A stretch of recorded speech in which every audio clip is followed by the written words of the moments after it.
Amen. Hallelujah. Isang mapagpalang umaga po sa ating lahat. Okay, tayo muna ay manalangin. Hallelujah. Amang banal na makapangyarihan sa lahat. Minsan pa, Panginoon, pinapasalamatan ka namin, O Diyos, sa buong isang linggo, sa divine protection mo, Lord, sa unlimited guidance mo, Panginoon, sa bawat isa sa amin, Lord. Lord, Panginoon, sa umagang ito, Panginoon, narito ang ibang lingkod, Panginoon. Humingi ako, Lord, ng mga kapatawaran. Nilisip ko, Lord, ang puso, isip, kaluluwa. Panginoon, na Panginoon, O Diyos, ay karapat-dapat na dumulog ngayong umaga, Panginoon. Lord, dalangin ko po, Panginoon, buksan mo, Panginoon, ang aming mga puso, isip, kaluluwa, sa pakikinig ng mga salita, Panginoon. Bigyan mo kami, Panginoon, ng kaalaman, karunungan, upang maintindihan namin, Panginoon, ang kapahayagan ngayong umaga. Lord, dalangin ko po, Ama, ang lahat ng ito, O Diyos, ay binibigay namin sa iyo sa pinakamataas na papuri at pagsamba sa pangalan ni Jesus. Amen and Amen. Hallelujah. Palakpakan natin ang Panginoon. Ayan. Hallelujah. Isang mapagpalang umagang muli sa bawat isa sa atin. Mapalad po tayo. Tayo ay nandito sa kanyang templo upang tayo patuloy na mag-aral ang salita ng Panginoon. Amen. Hallelujah. Okay, ang aking topic ngayong umaga, always on fire, passionate and excited for the Lord. Ayan. Ang prinsipyo po ng tunat na naglilingkod sa Diyos ay laging nag-aapoy, naglalagablab sa paglilingkod sa Diyos. Excited, always excited palagi sa ating Panginoon. So, kailangan po tayo ng mga lingkod ng Diyos, mga anak na pinili, hinirang ng Panginoon. Kaya naisin po natin sa ating mga puso na lagi tayong excited, lagi tayong uhaw, sabik sa lahat ng gawain ng Panginoon. Dahil ito po ang ating panuntunan na bilang isang tunay na lingkod ng ating Panginoon. Hallelujah. Number 1 po, first point. Do it wholeheartedly. Ayan. As to the Lord, not for men. Gawin mo ito ng buong puso para sa Panginoon, hindi para sa tao. Ayan po, maliwanag po ang sabi sa ating unang text, sa ating unang puntos. Gawin daw po natin ito ng buong puso. Bukal sa puso. Kusang loob, maluwag sa puso. Sa pagsunod sa ating Diyos. Ayan, di ba? Maliwanag ang sabi niya na do it wholeheartedly as to the Lord, not for men. Hindi tayo sa tao naglilingkod. Sa Diyos tayo naglilingkod. Kaya po, pakanaisin po natin sa ating puso na manatili sa ating puso na ang ating paglilingkod sa Diyos ay nagmumula sa ating puso, sa kaibuturan ng ating puso. Ayan po, napakalaga po sa atin na bilang isang lingkod ng Panginoon, buong puso tayo maglingkod sa Diyos. Buong puso natin ibigay sa Panginoon, wholeheartedly. Hindi 50%, hindi 90%, kundi 100% o ang ating paglilingkod sa ating Panginoon. Always on fire, lagi tayong mainit, hindi maligabgam, hindi malamig. Laging mainit katulad ng apoy. Diba? Ang apoy, diba? Grabing kainit po yan. So, ganun din tayo sa ating paglilingkod sa Panginoon. Laging excited. May passion tayo sa ating paglilingkod sa ating Panginoon. Dahil tayo na mga lingkod ng Diyos, yan lang po ang ating pakanaisin sa ating puso na lagi tayong uhaw sabik sa pag-aaral ng kanyang salita. Dahil sa salita po ng Panginoon, dyan po tayo namomotivate. Yan, dyan po tayo lalong lumalalim, lalong lumalago ang ating paglilingkod sa ating Panginoon.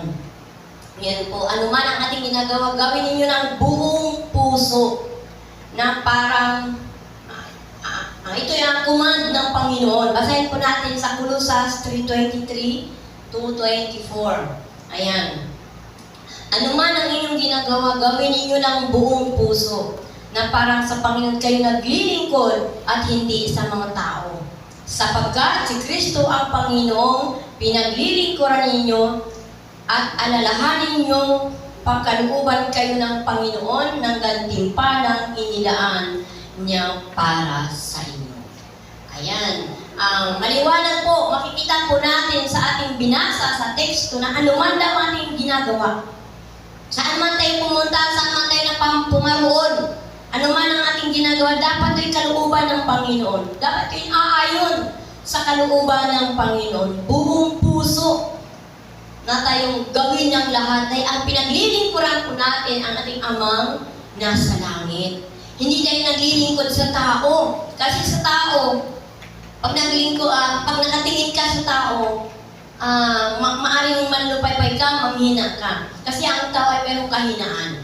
Diba? Pero sa Panginoon, wala po. Kapag nakapokus ang ating nakatuon, nakalaan ang ating pakikinig, ang ating pag-aaral sa salita ng Panginoon, ang sabi ng Panginoon, si Kristo, ang Panginoon, pinaglilingkuran ninyo, alalahanin ninyong pagkakalooban kayo, ako, tayong lahat ng gantimpalang inilaan niya para sa akin, para sa inyo, para sa ating lahat. Diba? Sa pagpapagal po natin, may reward, may benefits po tayo makukuha sa Diyos. Amen. Diba? May gantimpala, may inilaan, may itinakdang. Diba? May itinakdang pagpapala na ibibigay sa inyo ng Panginoon. Gawin po natin ang magaan, bukal sa ating puso. O, diba? Sa ating binasa, mapalad, na ating binasa, makikita po natin na bukal sa ating puso dahil ang ating pinaglilingkuran, anuman ang Amang na sa langit. Ayan. Kaya dapat po natin lagi siyang parangalan. Lagi natin i-appreciate ang Panginoon sa buhay natin. Lagi natin siyang bigyan ng kasiyahan, kasiglahan sa ating paglilingkod sa Panginoon. Sa patuloy po nating pagsunod at tapat sa lahat ng bagay, meron po tayong sinasabi ko benefits, reward na manggagaling sa Panginoon. Ay pagkakaloob niya sa atin at may itinakda, may inilaan na tayong matatanggap mula sa ating Panginoon. Ito ang nais na ipaiwati ng Panginoon sa bawat isa sa atin. Ito ang nais na iparating. Malaman natin ang katotohanan na ang nagpalaya sa atin mula nang tanggapin natin ang Panginoon bilang sarili nating tagapagligtas, nagkaroon po tayo ng buhay ng kasiya-siya. Buhay na may kagalakan, buhay na may kasiyahan mula sa ating Panginoon. Yan po ang nais na magawa natin sa ating buhay na naglilingkod sa ating Panginoon. Yan. Nais po ng Panginoon ipahiwatig sa atin na huwag tayong mapagod. Huwag tayong manghina. Diba? Huwag tayong manlupay-pay. Huwag tayong magsasawa. Huwag tayong susuko. Huwag tayong hihinto. Huwag tayong lilihis. Huwag tayong padadaig. Huwag tayong padadala. Ano man ang ating kinakaharap, pinagdadaanan, nararanasan sa bawat yugto ng ating buhay, mga kapatid. Sa panahon ng kalungkutan, sa panahon ng kagipitan, sa panahon ng kaguluhan ng ating kaisipan, I tell you, brothers and sisters, ang Diyos na buhay na ating pinaglilingkuran, hindi napapagod sa ating lahat. Amen. Hindi siya napapagod, hindi siya nagsasawa. Lahat kapag nakikita niya na ang buong puso nating paglilingkod sa Panginoon, walang pagdududa, walang pagrireklamo na sumusunod sa Panginoon. Ibubuhos ng Panginoon ang umaapaw na pagpapala, biyaya mula sa Diyos para sa ating lahat. Ganun po kabuti ang Panginoon sa buhay natin. Huwag po nating pakanaisin, huwag po nating bigyang daan sa buhay natin na makapasok ang mga bagay na makaka-discourage sa ating buhay. Makaka-disappoint sa ating buhay. Tandaan po natin, ang Panginoon ang Diyos na ating pinaglilingkuran ay makapangyarihan sa lahat, walang mahirap sa Panginoon. Lahat kaya nang gawin, lahat ay gagalaw at kikilos sa bawat buhay natin. Manatili lang po tayo sa Panginoon. Ano man ang ating pinagdadaanan, ano man ang ating kinangaharap, ang sabi na hindi tayo exempted. Hindi tayo exempted sa mundo na ating ginagalawan sa ibabaw ng mundo. Tayo ay makakaranas at makakaranas ng iba't ibang trials, challenge sa buhay natin. Subalit, ang pinakamasaya lang sa buhay natin, mayroong tayong Diyos na kayang tugunin ang lahat ng ating mga pangangailangan.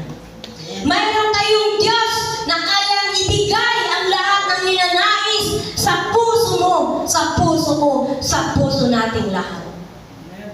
Panghawakan lang din po natin ang salita ng Panginoon.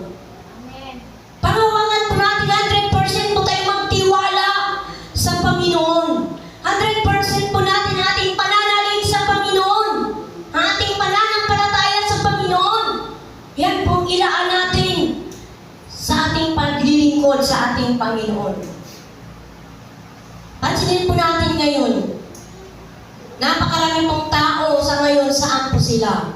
Di ba? Ang iba-iba po kung saan-saan mga okasyon. Tayo mapalad na nandito tayo sa bulwagang ito, sa templo ng Panginoon na kung saan i-celebrate yung kabutihan ng Panginoon sa buhay natin. Amen. I-celebrate kung paano tayo iningatan, kung paano tayo inaruga, kung paano maging success ang ating araw-araw na pakikipagbaka sa mundo. Sa ating pakikipagbaka, sa pakikipagsalamuha, sa mga di mananampalataya, tayo ay nagiging matagumpay bilang isang tunay na anak ng Diyos. Sa maliit na problema, sa malaking problema, ipagkatiwala natin sa Panginoon ang lahat. Ipagkatiwala lang po natin. Hinihintay ang Panginoon ang ating buong puso na sincero sa paglilingkod sa Panginoon. Focus lang po tayo sa Lord. Huwag po nating bigyan halaga, huwag po nating bigyan diin kung ano man ang ating nangyayari sa bawat buhay natin. Iyan po ay pagsubok. Trials lang po yan. Yan po isang, lahat po ng pagsubok minsan, inaalaw ng Lord. Inaalaw po yan ng Panginoon, ngayong katuruan po tayo.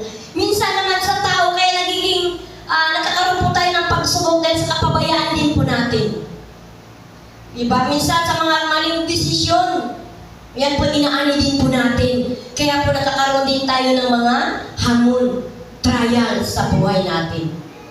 Pero po hindi tayo hayaan ng Panginoon na tayo ay manatili. Hindi tayo hayaan ng Panginoon na kayo manatili doon sa problema, sa pagsubok sa buhay natin. Ang Panginoon, ang sabi nga sa Hebrews 13:5, hindi kita iiwan, ni pabababayaan man, magpakailanman. Yan ang pangako ng Panginoon sa buhay natin.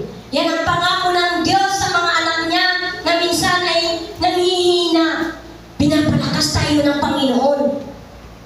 Kung tayo nalulupay-pay, nandyan ang Panginoon nagbibigay sa atin. Nire-renew ang ating kaisipang makalangit. Binibigay tayo ng kaisipang makalangit para mapagtagumpayan po natin ang ating mga nararanasan, ang ating mga nararamdaman sa ating mga puso. Ang Panginoon ang mag-aaliw, ang Panginoon ang magbibigay sa iyo ng kasiyahan, kagalakan mula sa ating Panginoon. Mapapagtagumpayan po natin ang lahat ng ito kapag tayo po ay manatili sa ating Panginoon. Magbibigay po ng kasiyahan, magbibigay po ng kapayapaan sa ating magulong kaisipan. Magbibigay po ng kapayapaan ang Panginoon sa atin. Dahil tayo mga anak niya. Tayo mga anak niya. Mayroong responsibilidad ng Panginoon para tayo ay pasiyahin, para tayo ay pasiglahin. Ano ba ang ating dapat iganti? Dapat ang ating iganti sa ating Panginoon. Magpangitig natin ang Panginoon. Magpasaya natin ang Panginoon dahil sa mga ginagawa nating kasiyahan sa ating paglilingkod sa Diyos. Para mapangitin natin ang Panginoon, maging tapat tayo sa pagsunod sa salita ng Panginoon. Sa kautusan ng Panginoon, sundin lang natin. Sumunod lang po tayo. Sumunod lang po tayo. Meron pong malaking reward na ibibigay sa atin ang ating Panginoon. Maliwanag po ang sabi ng Panginoon sa kanyang salita. Sabi niya sa Matthew 11:28, lumapit kayo sa akin lahat ng napapagal ang loob. Kayo aking pagpahingahin. Diba? Hinahamon tayo ng Panginoon, tinuturuan tayo ng Panginoon, lumapit sa Kanya, tumawag sa Kanya, call unto me. Tumawag tayo sa Panginoon. Tumawag lang po tayo sa Diyos. Tayo pagpapahingahin ng Panginoon. Igagrant ng Panginoon kung ano ang nais, kung ano ang gusto mo sa buhay mo, sa buhay sa ating buong pamilya. Ibibigay ng Panginoon. Huwag ka lang hihinto, huwag ka lang susuko, huwag ka lang never give up. Kapag nagtinto ka, hindi mo mararanasan na pagkakalooban tayo ng tagumpay mula sa ating Panginoon. Pero kapag tayo ay tuloy-tuloy lang mga kapatid, ano man ang ating pinagdadaanan, isang tabi ko lang natin yan, ibigay lang natin sa Panginoon. Ang sabi ng Diyos, akong bahala sa iyo, anak. Ako ang bahala. Huwag ka lang magmurmuring, huwag ka lang magrireklamo, ako ang bahala sa iyo. Tinitignan po ng Panginoon ang ating mga puso. Kapag nakita ng Panginoon na ang puso mo ay malinis, kapag nakita ng Panginoon ang puso mo ay tapat, kapag nakita mo ang Panginoon ay buong puso, bukal, kusang loob sa paglilingkod, sa pagsunod, sa pagsunod mo sa tapat na pagsunod mo sa Panginoon, mga kapatid, ibubuhos ng Panginoon ang umaapaw na biyaya, pagpapala, masaganang pagpapala ang ating mararanasan sa bawat yugto ng ating buhay. Tayo ay magiging matagumpay na bilang anak ng ating Panginoon. Palakpakan natin Diyos. Hallelujah! Ganun po kabuti ang ating Diyos na buhay. Ganun po kabuti ang Diyos, mga kapatid. Kung atin pong namnamin lang ang kabutihan ng Panginoon, kung atin pong unawain lang ang kabutihan ng Panginoon ay pinagkakaloob sa atin, matuwa po tayo, magalak po tayo, i-appreciate po natin ang lahat ng ginagawa ng Panginoon sa buhay natin. Pagkakalooban po tayo ng Diyos ng kapayapaan, kasiyahan, kagalakan, kasiglahan, kalakasan na ipagkakaloob sa atin ng Panginoon. Isang package po yan. Hindi lang po kapayapaan ang ibibigay sa iyo ng Panginoon, kundi kasiyahan. May kagalakan pa. Grabe ang Lord, ano? May kasiglahan pa. Hindi lang yung isang word. Hindi lang siya natapos doon sa kapayapaan. Di ba? Grabe ang Panginoon. Tuloy-tuloy ang ibinibigay sa atin ng Panginoon. Kapayapaan, kasiyahan, kagalakan, kasiglahan, kalakasan. Grabe, di ba? Grabe ang ipagkakaloob sa atin ng Panginoon. Kaya po huwag tayong tumingin sa tao. Huwag natin tignan ang kahinaan ng tao. Ang tignan po natin ang kagalakan mula sa ating Panginoon. Ang tingnan po natin yung mga tagumpay na ating inihingi sa Panginoon. Yan po ang tingnan natin. Yan po ang ating pasalamatan.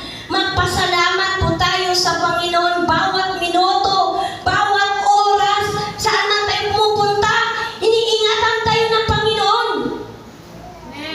Kahit man saan sulok, kahit nakatago ka pa doon, saan sulok, nakatingin ang Panginoon sa atin. Ito ang anak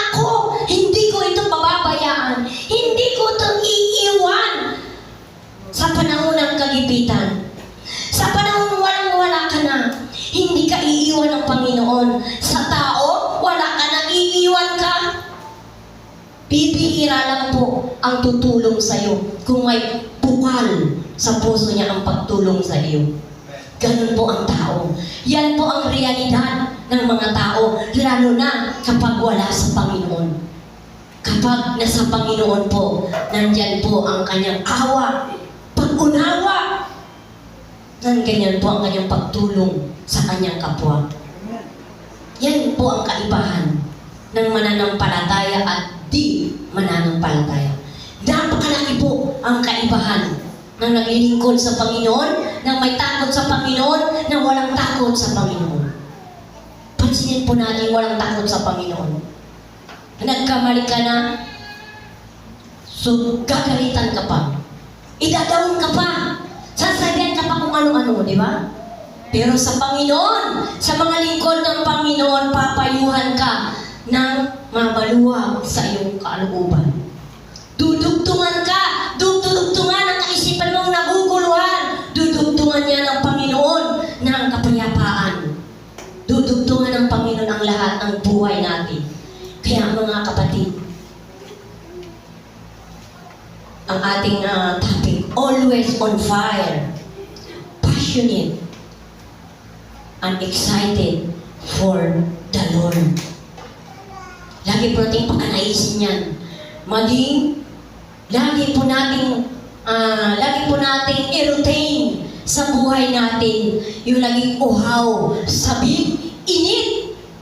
Katulad ng apoy na naglalagablab sa paglilingkod sa Panginoon. Walang puwang ang mga negatibong kaisipan sa atin. Walang puwang ang mga kaguluhan sa buhay natin. Mga kapatid, ang may puwang ay ang kaisipan mula sa Panginoon na nagmumula sa Kanya ang kapayapaan mula sa ating Panginoon. Palakpakan natin ang Diyos. Hallelujah!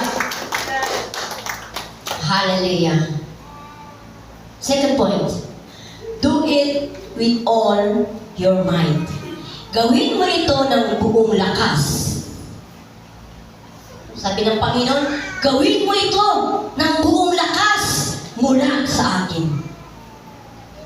Saan nagmumula ang ating lakas? Hindi sa tao. Ang minsan ang tao may kakulangan, kapos. Pero ang Panginoon, bibigyan tayo ng lakas mula sa Kanya. Ayan. Basahin po natin sa mga ngaral, chapter 9, verse 10. Anuman ang ginagawa mo, pagbuhusan mo iyon mo ng iyong buong makakaya sapagkat sa daigdig ng mga patay na kasasadlakan mo ay wala kang gagawin, ni pag-iisipan man, ni pagbubuhusan ng kaalaman o karunungan. Ayan po, maliwanag po ang sabi nating binasa. Ano man ang ating mga ginagawa, pagbuhusan po natin ng buong makakaya.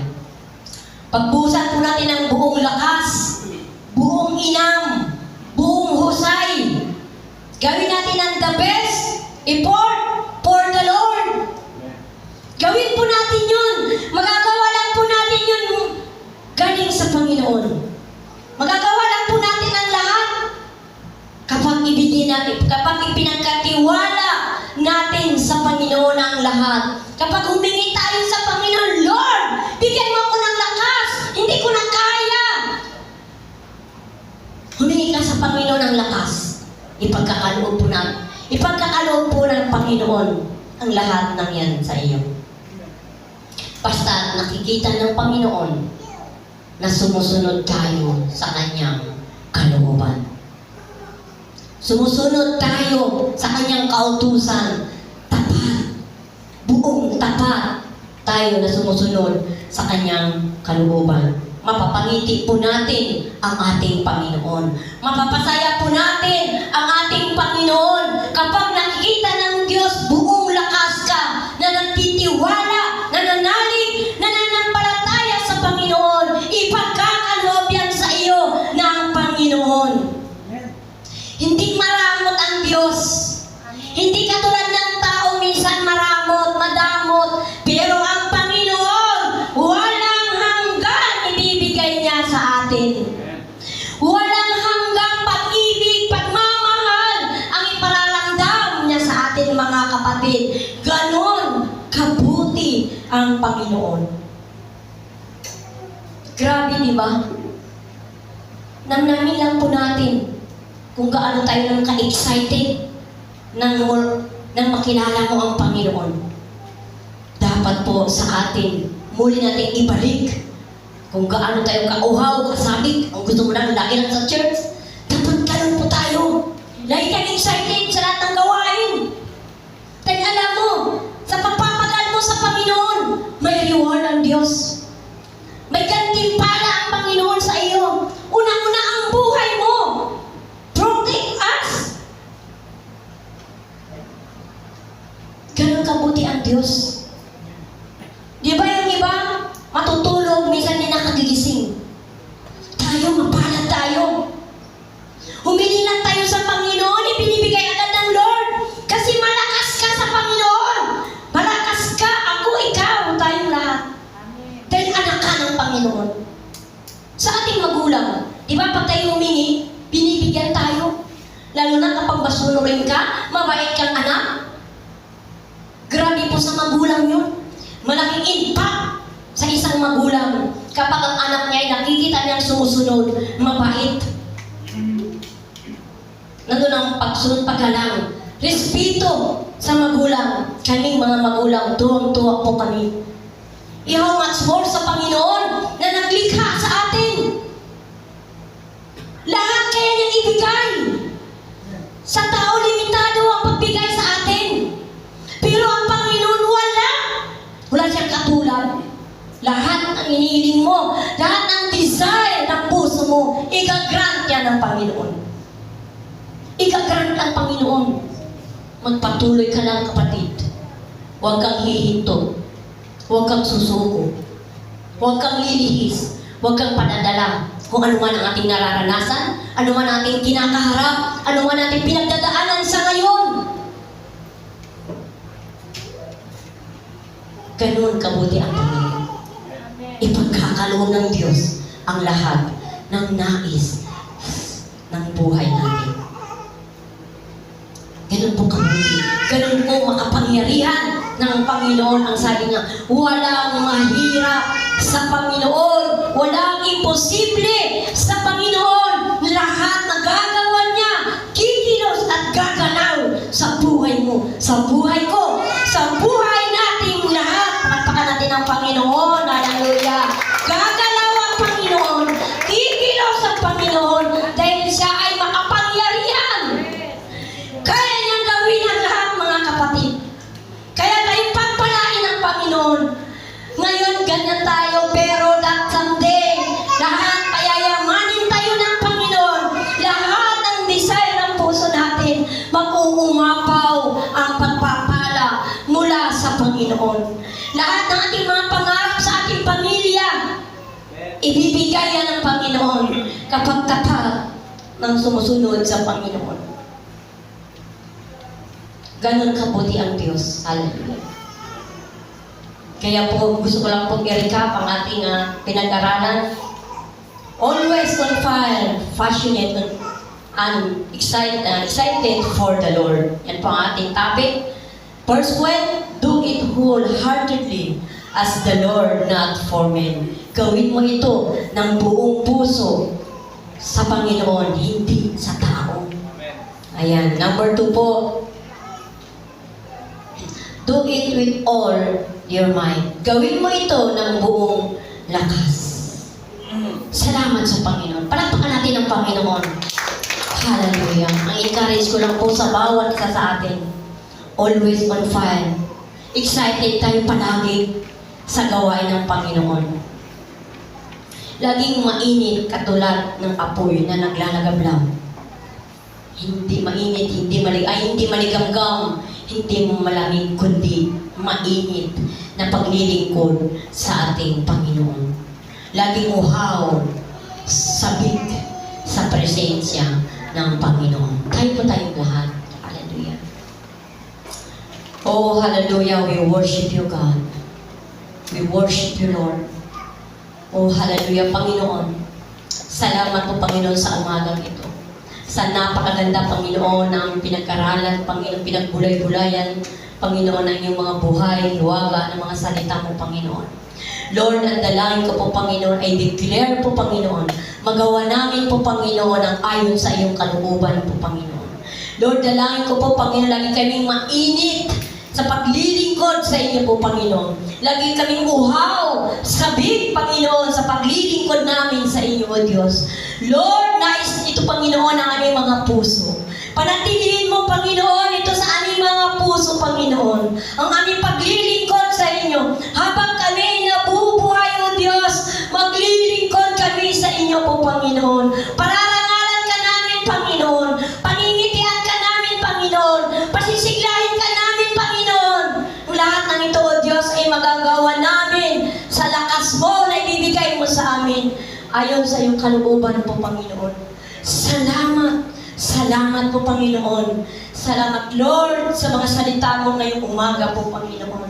Magagawa lang namin ito, Panginoon, kapag kami, Panginoon, ay tapat na sumusunod sa inyo, Lord. Kapag kami, Panginoon, ay mananatili sa inyo po, Panginoon. Magagawa namin ang lahat ng ito, O Diyos.